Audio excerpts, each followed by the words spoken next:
ಮತ್ತೆ election continuation ಆಗಿದೆ, ಏನೋ ವೋಟಿಂಗ್ ಕಂಟಿನ್ಯೂಷನ್ ಆಗಿದೆ. ಕಂಟಿನ್ಯೂಷನ್ ಆದ್ಮೇಲೆ ಮತ್ತೆ ನಮ್ಮ ಜಯಪ್ರಕಾಶ್ ಅವರು ಅಲ್ಲೇನೆ ಪ್ರಚಾರ ಮಾಡ್ಕೊಂಡು ಅಲ್ಲೇ ಇದ್ದಾರೆ. ಎಲ್ಲಿ ಗಲಾಟೆ ಆದ್ಮೇಲೆ ಪ್ರಚಾರ ಮಾಡಿಕೊಂಡು ಅಲ್ಲೇನೆ ಸುಮಾರು ಸಾಯಂಕಾಲ 6 ಗಂಟೆವರೆಗೂ ಅಲ್ಲೇ ಇದ್ದಲ್ಲಿ ತಿರ್ಗಾ ಸಾಯಂಕಾಲಕ್ಕೆ ಏನಾಗಿದೆ, ಬಿಜೆಪಿ ಲೀಗಲ್ ಸೆಲ್ ಯಾರೋ ಬಂದು ಸ್ಟೇಷನ್ ಕಂಪ್ಲೇಂಟ್ ಕೊಟ್ಟರು. ಲೀಗಲ್ ಸೆಲ್ ಅವರು ಉದ್ದೇಶಪೂರ್ವಕವಾಗಿ, ರಾಜಕೀಯ ಉದ್ದೇಶಪೂರ್ವಕವಾಗಿ ಬಂದು ಅಲ್ಲಿ ಲೀಗಲ್ ಸೆಲ್ ಕಂಪ್ಲೇಂಟ್ ಕೊಟ್ಟಿದ್ದಾದ್ಮೇಲೆ ಅವರು ಪೊಲೀಸ್ನವ್ರಿಗೆ ಏನ್ ಕ್ರಮ ತಗೋಬೇಕು ಅದನ್ನ ಅವರು ಮಾಡಿದ್ದಾರೆ. ಮಾಡ್ಕೊಂಡು ಬಂದಂತ ಸಂದರ್ಭದಲ್ಲಿ ನಾನು ಅಶೋಕ್ ಅವರು ಹೇಳ್ತಾರೆ, ಅವ್ರಿಗೆ ವಾಂತಿ ಆಯ್ತು, ಅದಾಯ್ತು ಅಂತ ಹೇಳಿ ಅವ್ರಿಗೆ ಅಸಿಡಿಟಿ ಇದೆ, ಅಂತ ಹೇಳಿ ಅದನ್ನ ಡಾಕ್ಟರ್ ಕೂಡ ಹೇಳಿದ್ದಾರೆ. ಹೋಗಿ ಡಾಕ್ಟರ್ನು ಕೂಡ ಮಾತಾಡಿಸಿ ಪೊಲೀಸ್ನವರು ಮಾಡಿದ್ದಾರೆ.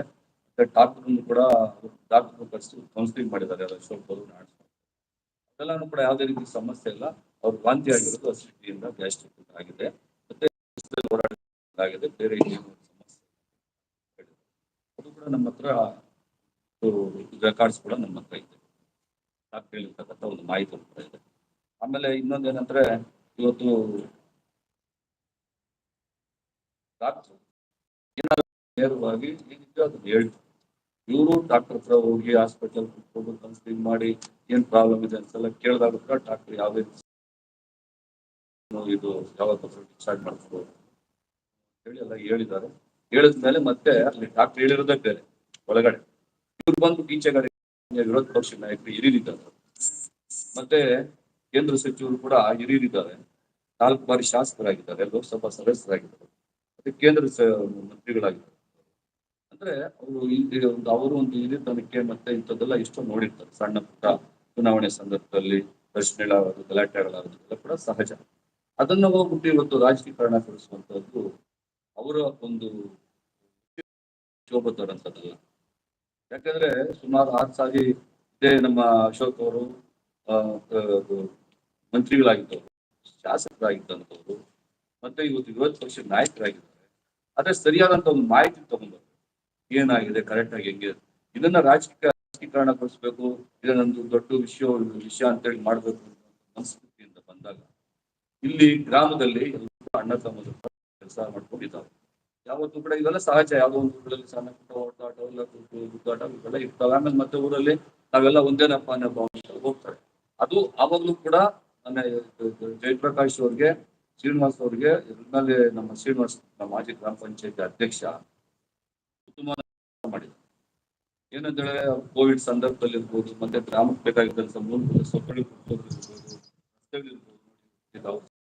ಒಂದು ಮಾಹಿತಿ ಇದೆ, ಏನೇನು ಕೆಲಸ ಮಾಡಿದ್ರೆ ಗ್ರಾಮ ಪಂಚಾಯತಿ ಅಧ್ಯಕ್ಷ ಆಗಿದ್ದಾರೆ.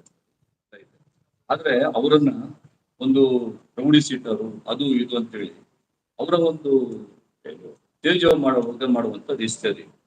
ಅವರು 10 ವರ್ಷ 12 ವರ್ಷ ಆಗಿದೆ, 10 ವರ್ಷ 12 ವರ್ಷದಿಂದ ಯಾವುದೇ ಕಂಪ್ಲೇಂಟ್ಸ್ ಇಲ್ಲ, ಒಂದು ಕೇಸ್ ಇಲ್ಲ, ಏನಿಲ್ಲ.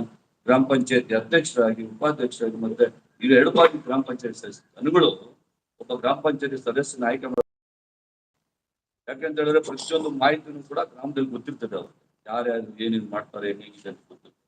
ಆದ್ರೆ MLA ಗೆದ್ಬಿಡ್ಬೋದು, ಆದ್ರೆ MP ಗೆಲ್ಬಹುದು, ಬೇರೆ ಬೇರೆ ಚುನಾವಣೆಗಳಲ್ಲಿ ಗೆಲ್ಬಹುದು. ಆದ್ರೆ ಗ್ರಾಮ ಪಂಚಾಯತಿ ಗೆಲ್ಲೋದಿದೆಯಲ್ಲ ಅಷ್ಟು ಸುಲಭ ಅಲ್ಲ.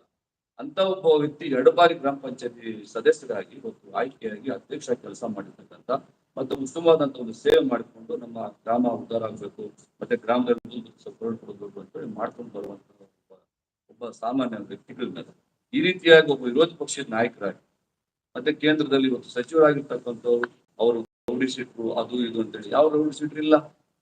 ಆತರ ಇದ್ದಿದ್ರೆ ರೌಡಿ ಶೀಟ್ರು ಯಾರಾದ್ರೂ ತೆಗಿತಾರ? ಅದಕ್ಕೆ ಯಾವುದೇ ರೀತಿಯಲ್ಲೂ ಕೂಡ ಅವಕಾಶನೂ ಕೊಡಲ್ಲ. ಇವತ್ತು 10 ವರ್ಷ ನಾನು ನೋಡಿದ್ದೀನಿ. 10 ವರ್ಷದಿಂದ ಯಾವುದೇ ರೀತಿಯಾದಂತ ಒಂದು ಸಣ್ಣ ಗಲಾಟೆಗಳಿಗೆ ಜಾತಿ ಮತ್ತೆ ವಿಷಯ ಬೀಜ ಬಿತ್ತುವಂತ ಕೆಲಸಗಳು ನಮ್ಮ ಇತಿಹಾಸದಲ್ಲಿ ಬಂದಿಲ್ಲ, ಬರೋದಿಲ್ಲ.